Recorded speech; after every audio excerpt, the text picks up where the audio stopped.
Welcome students. Today we are going to start a new chapter. It is chemical thermodynamics. It is the branch of chemistry which deals with the study of the energy changes in physical and chemical transformation.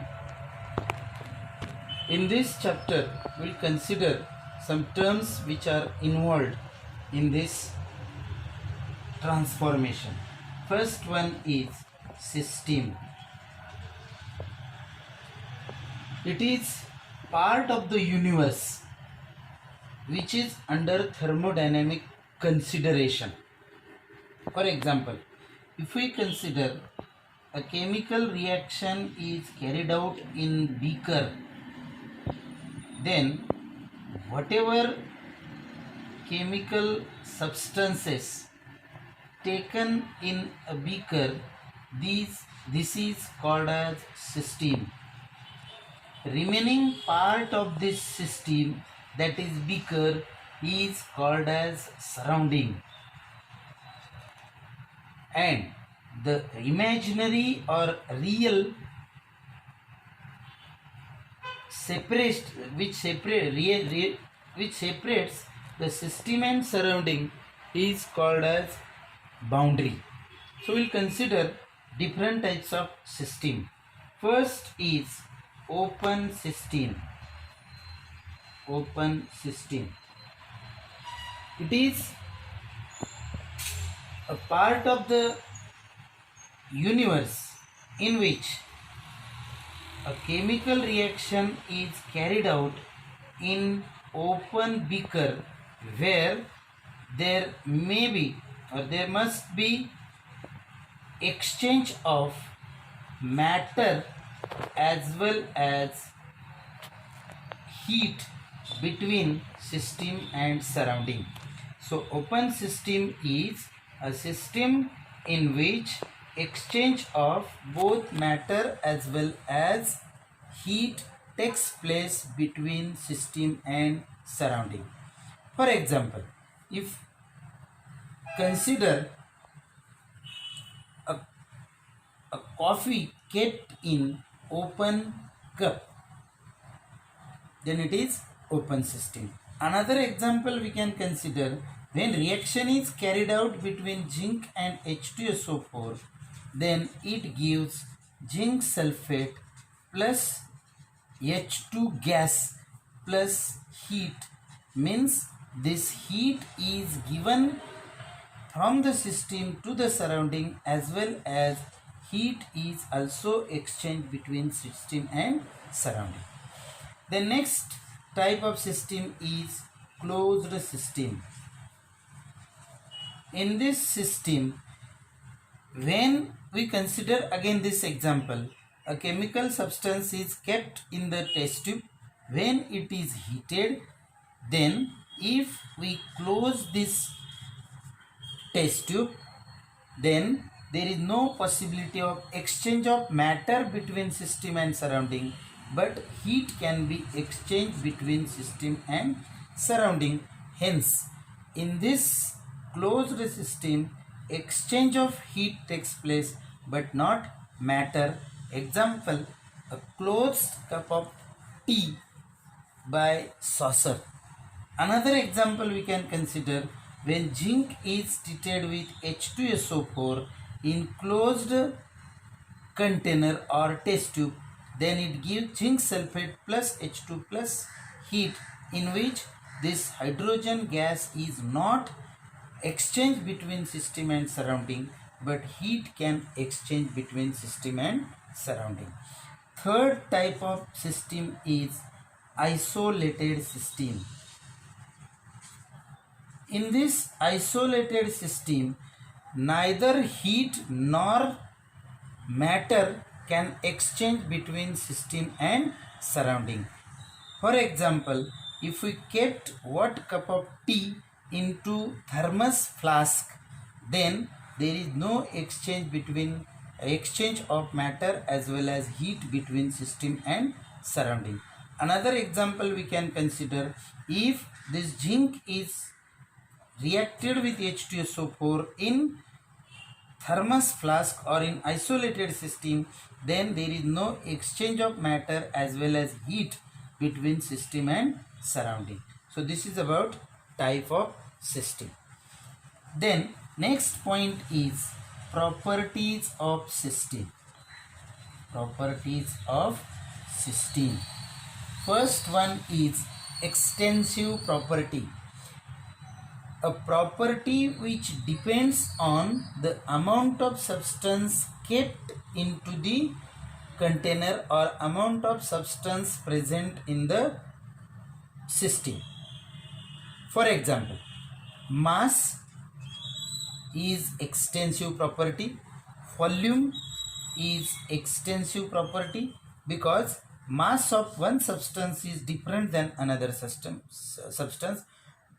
Another example, 2 ml and 100 ml container, or 2 ml and 100 ml is different because this system properties depends upon the amount of matter present in a system, hence it is called as extensive system, extensive property. Another is intensive property.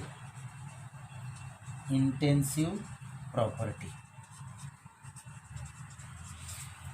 a property which independent on amount of matter present in system is called as intensive property. It is property of system which independent on amount of substance. For example, pressure, temperature, then surface tension, viscosity, melting point, boiling point, specific heat, density, etc. As you know that boiling point of 1 ml water is same as boiling point of 100 ml water.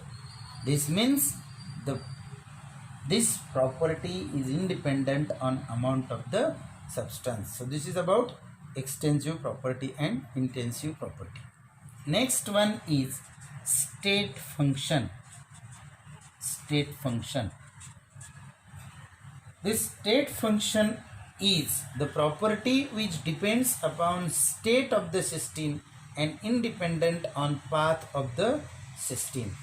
So property which depends on state of the system and independent on path of the system. In this case, we have to consider term process.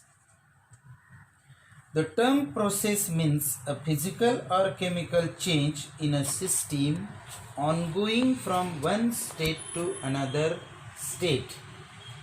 So the term process means a physical or chemical change in a system ongoing from one state to another state.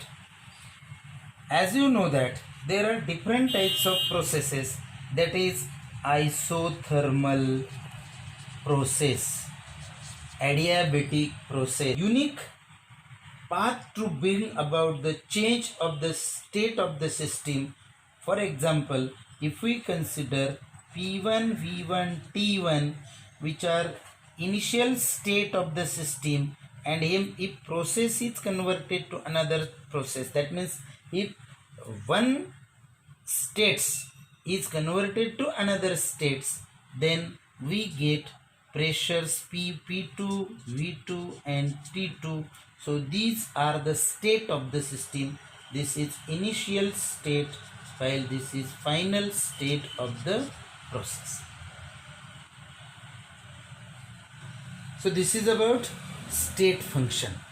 Now we'll consider different types of process. For example,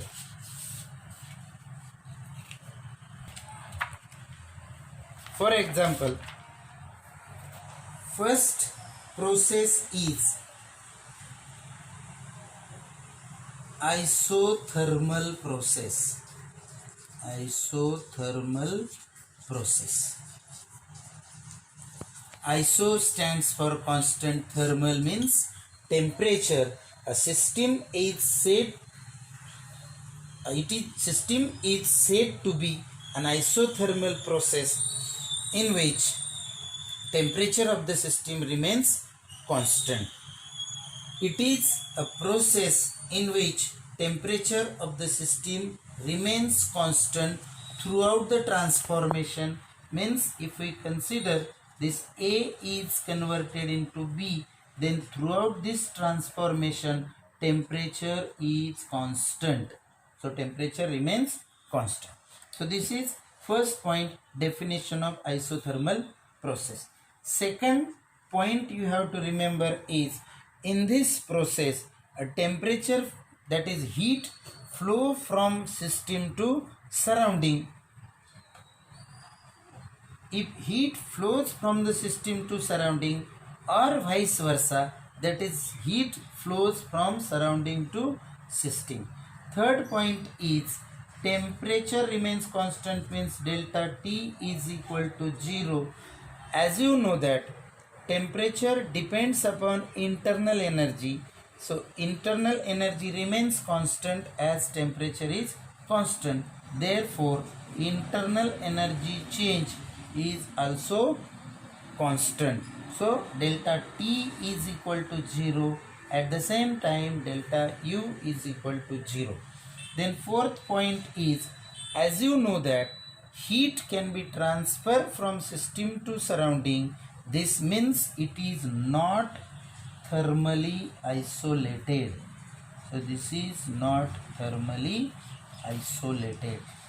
So if question is asked, explain isothermal process, you have to write these 4 points.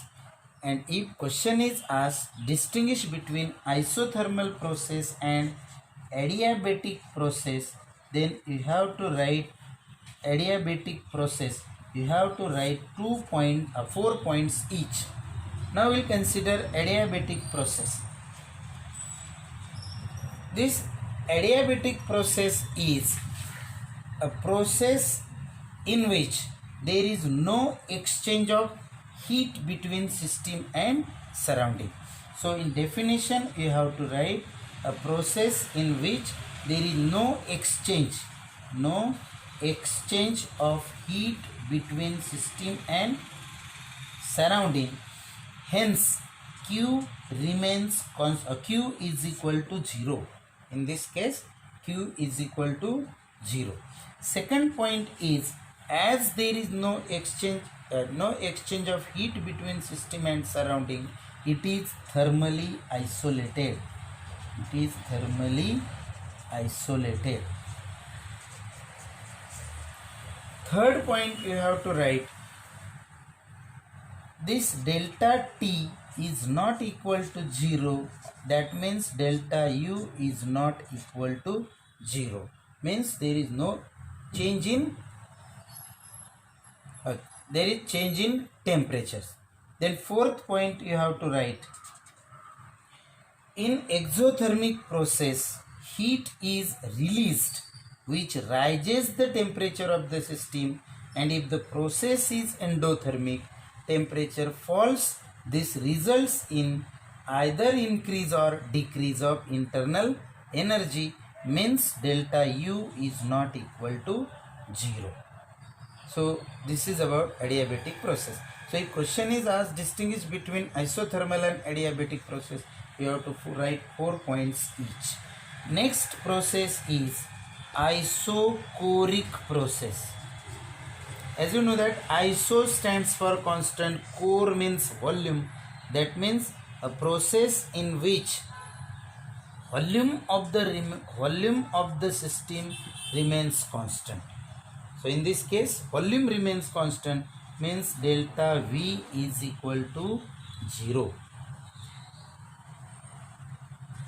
Next process is isobaric process. In this isobaric process, pressure of the system remains constant. So pressure remains constant, and if pressure remains constant, then P1 is equal to P2 is equal to P, means delta P, that is P2 minus P1 is equal to 0. So here delta P becomes equal to 0.